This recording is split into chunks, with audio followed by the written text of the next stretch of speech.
The right of the people to be secure in their persons, houses, papers, and effects against unreasonable searches and seizures shall not be violated.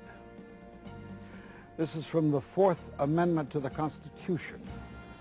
The framers wanted to protect individual citizens against the possible abuses of a strong central government. So they added these 10 amendments, which they called the Bill of Rights. For more than 225 years, this is what has made America, America.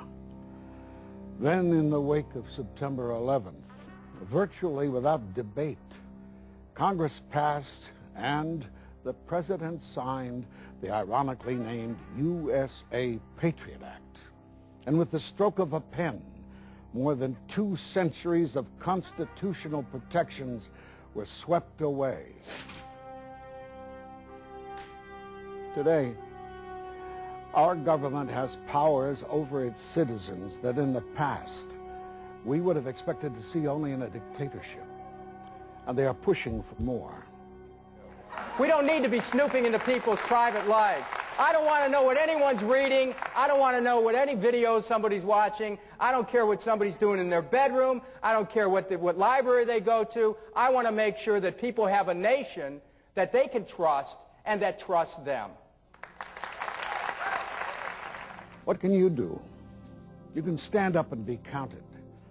You can do what I'm doing and support the candidacy of Dennis Kucinich, the only candidate who voted against the Patriot Act. Remember, this is still a democracy. What you can do is vote for a change.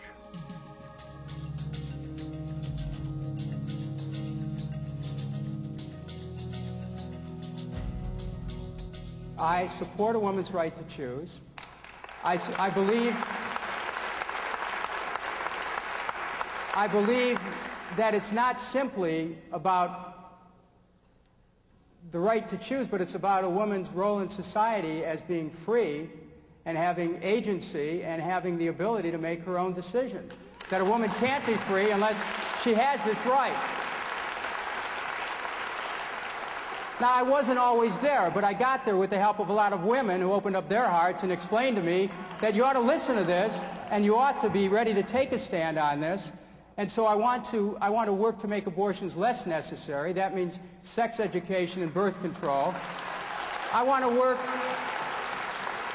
work to make sure that when life is brought forward, that we have prenatal care and postnatal care and child care and universal health care and a living wage.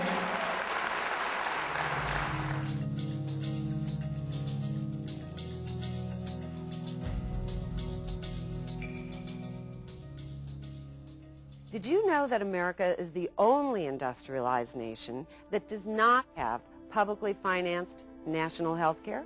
Well, it's true. In fact, more than 40 million Americans have no health coverage at all. None. And 30 million more have just the bare minimum. And those of us who can't afford adequate coverage are paying far too much for what we get. Meanwhile, private health insurance is one of the most profitable businesses in America. We have a market-based healthcare system.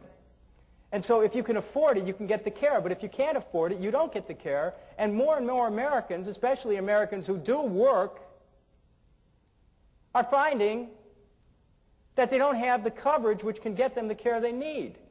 Now, when you consider the tremendous profits of the insurance companies, when you consider that managed care has meant managed money, when you consider that senior citizens who have bought into these policies are finding they're getting excluded from certain types of coverage or they're paying higher co-pays, when you consider that the cost of prescription drugs has skyrocketed, where the pharmaceutical companies have become the fastest growth industry in America, if not the world, when you consider all those things, you realize that we have been deprived of quality health care in this country by a market-based system that is functioning only in the private interest and not in the public interest, and I intend to change that. This is not just a national crisis. This is a national disgrace because we deserve better. We deserve it, and we can have it. What can you do? You can support the candidacy of Dennis Kucinich. He is the only candidate with a plan for fully paid national health insurance for all. And oh yes, you can vote for a change.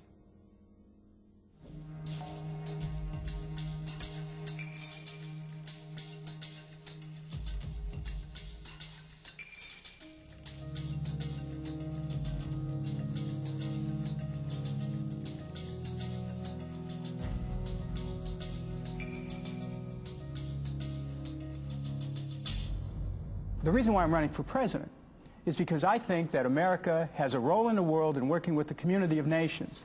That's always been America's role, to be the light of nations and to be a nation among nations working cooperatively to assure international structures which help promote security. I don't think that there's a sanction for America to be the policeman of the world.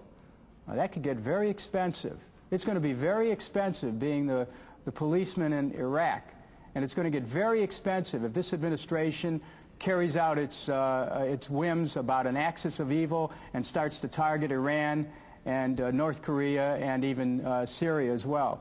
We are making this world more dangerous, and actually we're making this country more dangerous, because as America goes around the world seeking for new dragons to slay, there's going to be more and more of a risk in our own country for terrorism. I've said on the floor of the House that every dime that we spent, or every dollar we spent in Iraq, we're going to have to spend $2 later on for security in this country.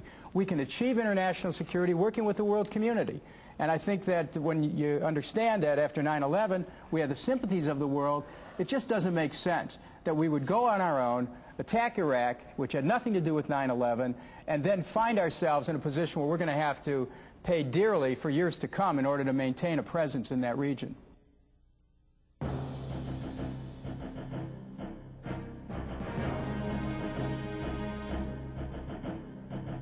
We have the right and the duty to defend our nation. It says so here in the preamble to the Constitution. We are to provide for the common defense. So in today's world, it is essential that we use all the technological and human genius at our command to create a strong, credible military defense. And we must be willing to spend enough to make it so. But lately, the question arises, when does enough become too much?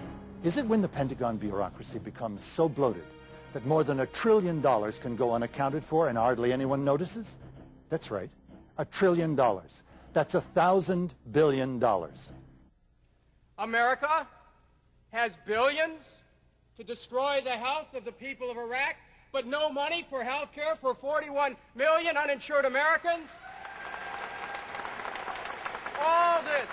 All this in the name of eliminating phantom weapons of mass destruction. Mr. President, joblessness is a weapon of mass destruction. Poverty is a weapon of mass destruction. Poor education is a weapon of mass destruction. Discrimination is a weapon of mass destruction. We have weapons of mass destruction we must eliminate at home, Mr. President. Look, we know it's a dangerous world. We need a strong military. But we don't think it makes much sense to needlessly sacrifice the basic needs of the American people for Pentagon spending that too often becomes corporate welfare for well-connected military contractors. Enough really is enough, but more than enough is a waste we simply cannot afford. That is why I am supporting Dennis Kucinich for president. This is a nation where you have the right to remain silent. But this is a time when you have the duty to speak up and vote for a change.